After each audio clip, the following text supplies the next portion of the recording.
I can do this. Okay, bring me the bone saw. And the bone saw is brought and it's blunt. Oh So no. he's just trying and trying, and so the scene just plays out.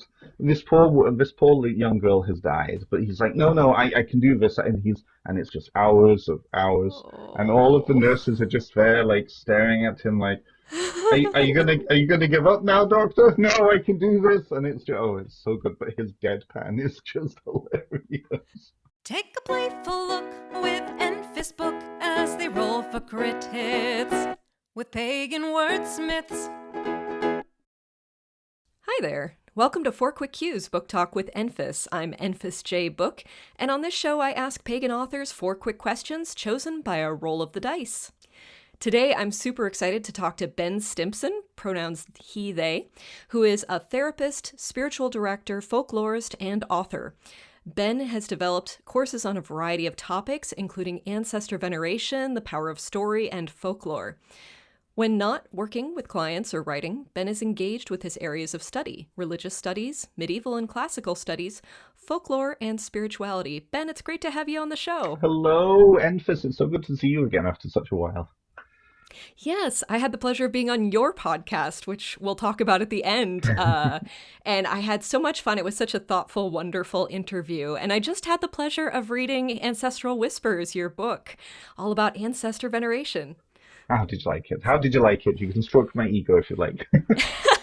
I would be happy to. This book is in my short list of books I recommend to other people. This is one that I think anyone who comes to me in my coven or just that I cross paths with who's like, how do I do ancestor veneration? How do I work with my ancestors? Before I read this book, if they said, what do I do? I'd be like, I don't know. I had some idea, but it's not a core part of my practice. So, I would be like, I don't know, let me ask around. But now I have a book to recommend to them that is Oh, full thank of, you. it's very comprehensive, is what impressed me the most.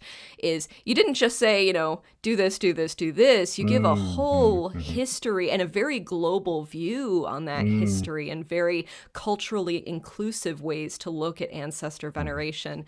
And it was clearly very well researched and had a lot of detail with the building blocks of creating an authentic to you ancestral mm. veneration practice. So I really appreciated that. And your Thank you. intriguing perspectives, not only from a British background or Welsh background, but Mm, also because you've been working with other spiritual traditions as mhm. well.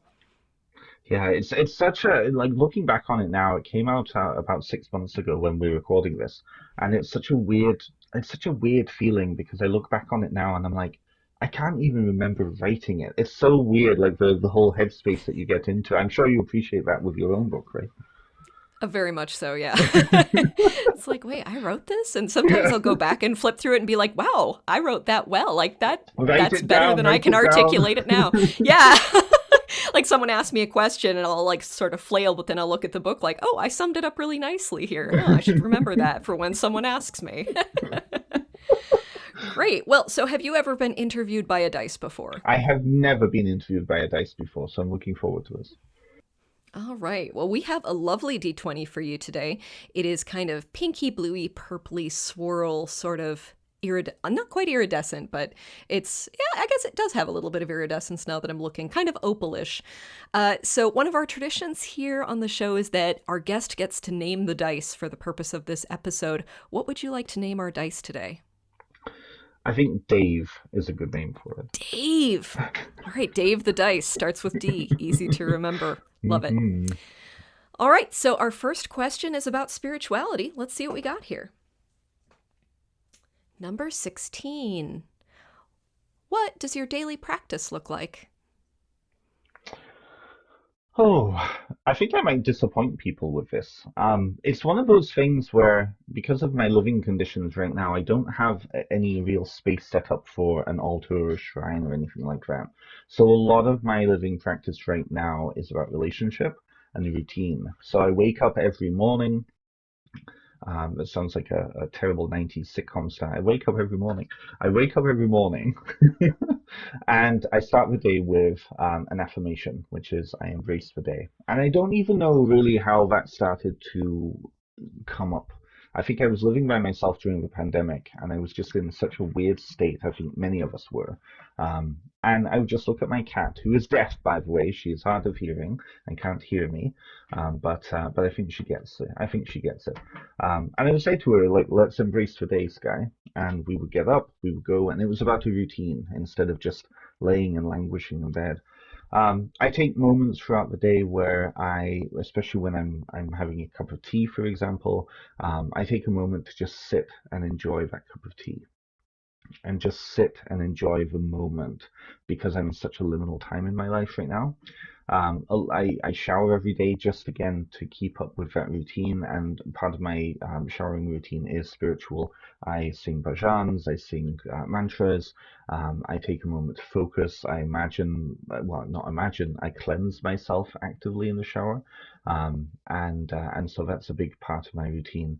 And then every single night, and I started this actually when I was in university, like 2005, when I first moved out of my parents' house and I was in Toronto for the very first time.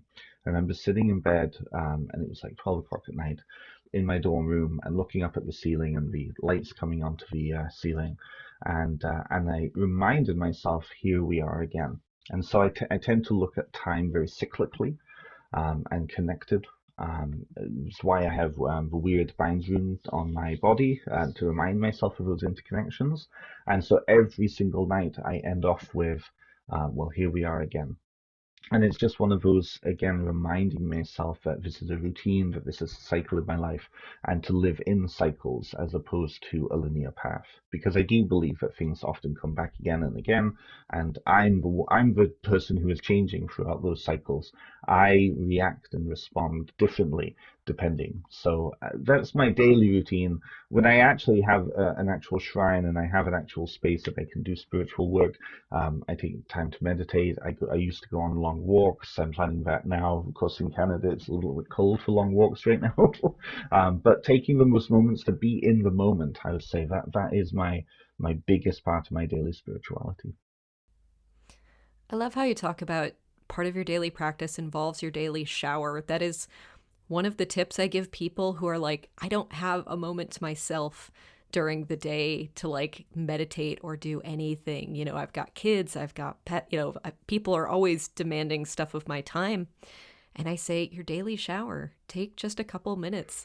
Yeah. Do, like you talk about, auric cleansing, say a blessing on yourself. You have at least that little bit of time, and that can be all you need. That's all you need. Exactly. That can be all you need. Exactly.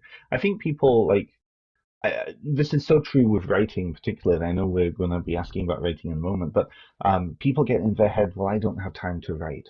Well, you have 20 minutes. And Mm-hmm. if you have 20 minutes to sit down and write, you have 20 minutes to sit and enjoy the cup of tea that you're drinking, or enjoy the water flowing over you in your shower, or to enjoy just, I don't know, just spending a moment to breathe. You have moments. It's about how you're investing it, right? I sound like a life coach now. Wow.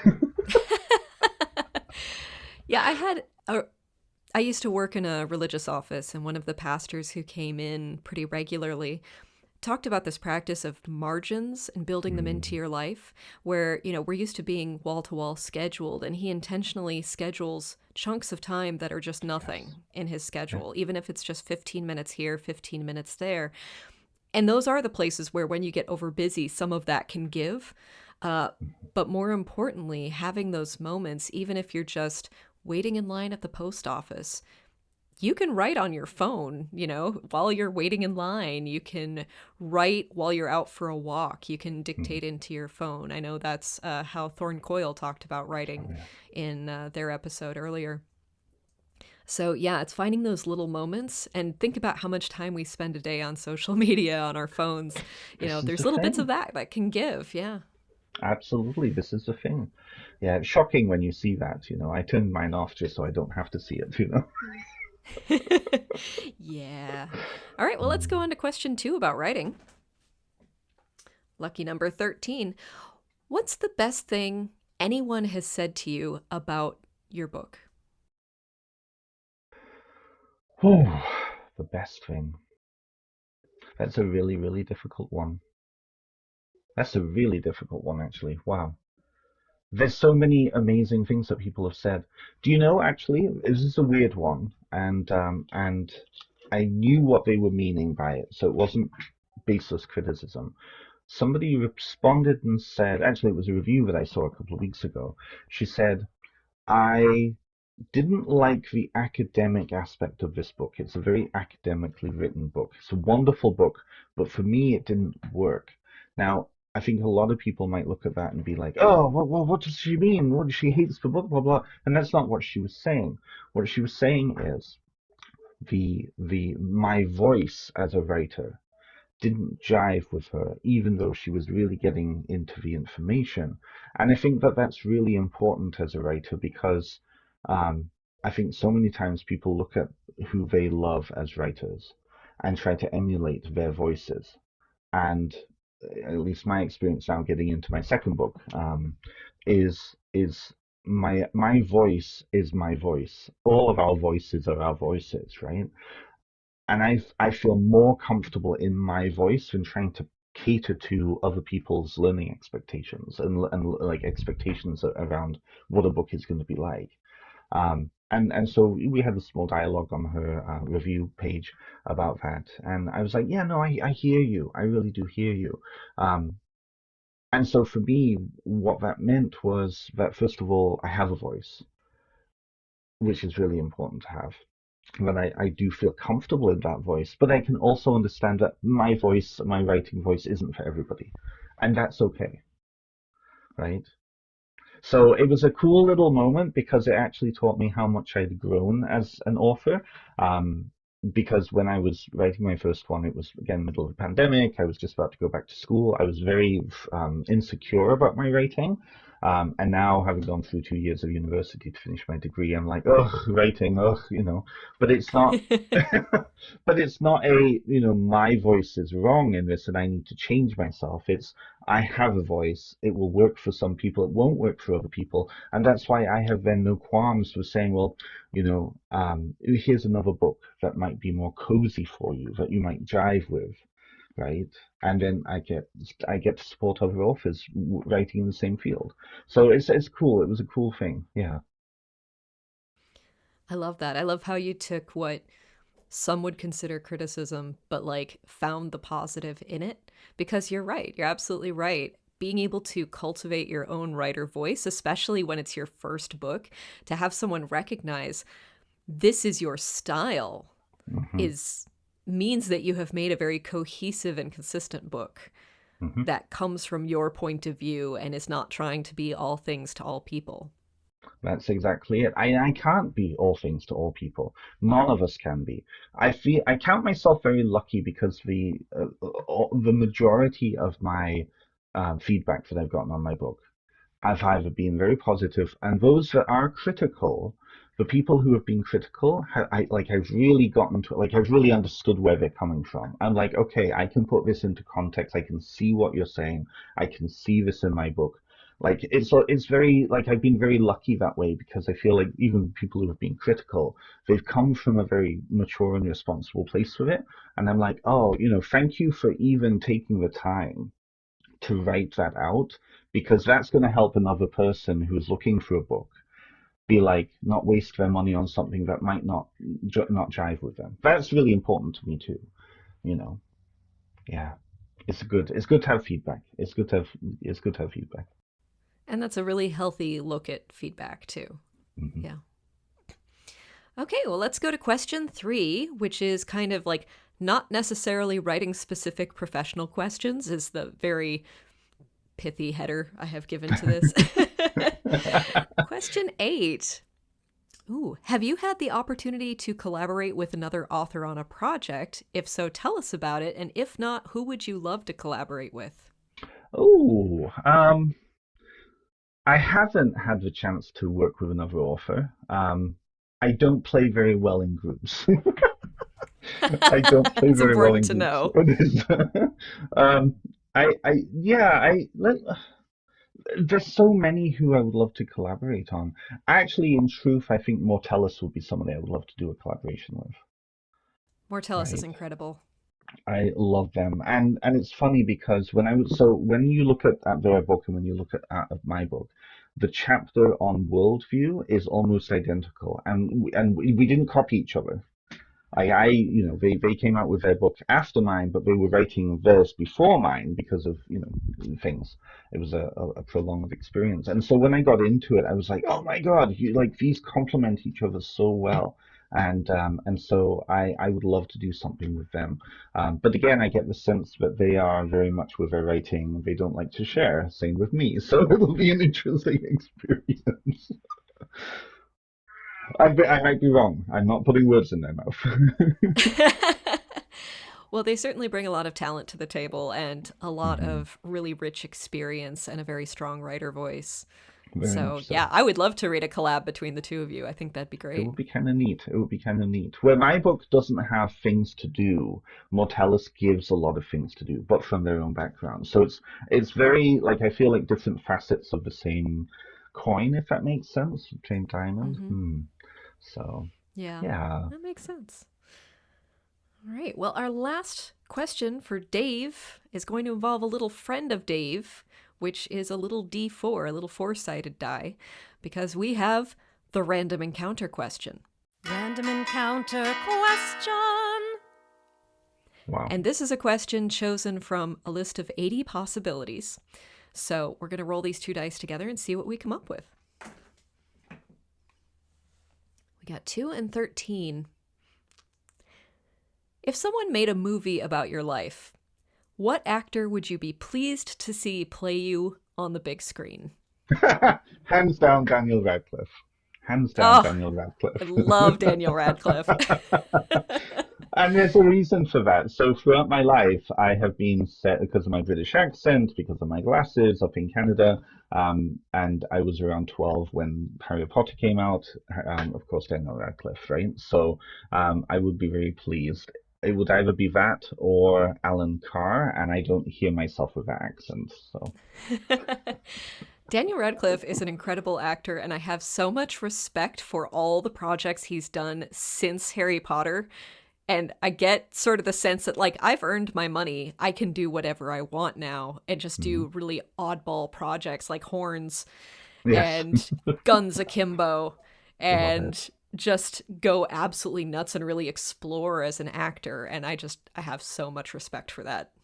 His deadpan is just incredible. My most favorite piece that he's worked in is it was a short miniseries by the BBC or by ITV, and it was a young doctor's notebook. Did you ever see that? Mm-mm.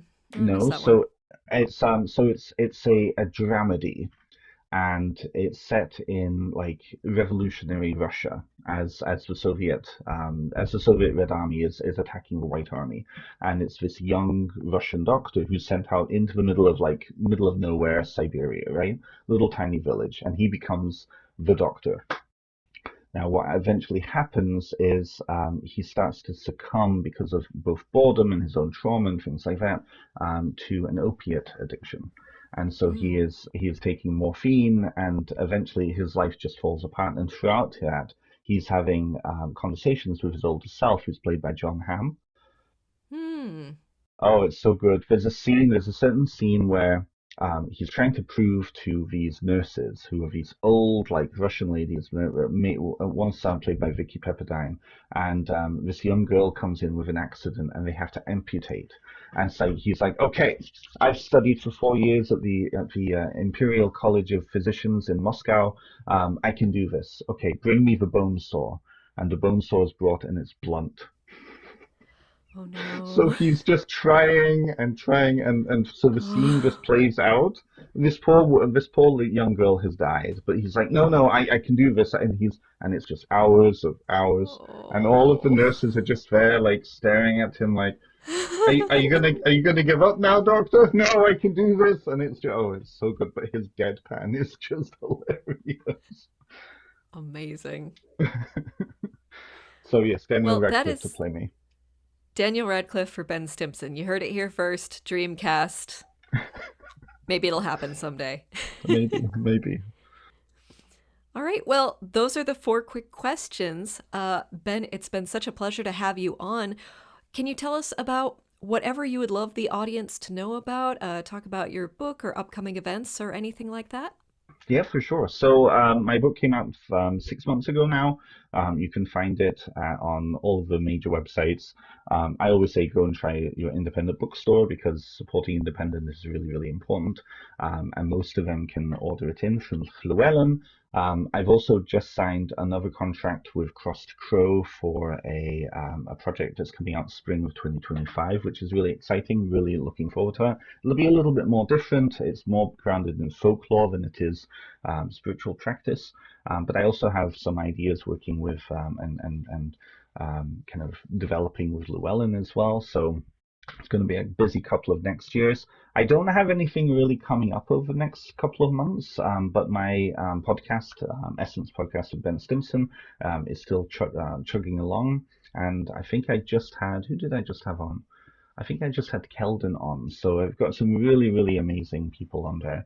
And then in the summertime, I'm going to be recording for my fall season, all UK-based practitioners who I think many North Americans wouldn't necessarily know. So that will be really, really, I'm looking forward to that. But apart from that, you can find me at benstimpson.com. That has all of my information on there. And apart from that, it's been a delight. It's been good to see you, Enfys. Well, thank you so much, Ben. And thank you to listening to my weird, nerdy little dice-based. Let me try that again. Thank you for listening to my weird, nerdy little dice-based interview show. Coming up, we have Brandon Weston on a future episode talking about Ozark folklore and magic. And if you enjoyed this episode of 4 Quick Cues Book Talk with Enfys, be sure to like, subscribe, and leave a review on your podcast app of choice. Check out more content from me, Enfys, at majorarqueerna.com. That's majorarqueerna.com. Whatever time it is where you are, have a fantastic day and may the dice of fate roll well for you. Thanks for listening to 4 Quick Cues.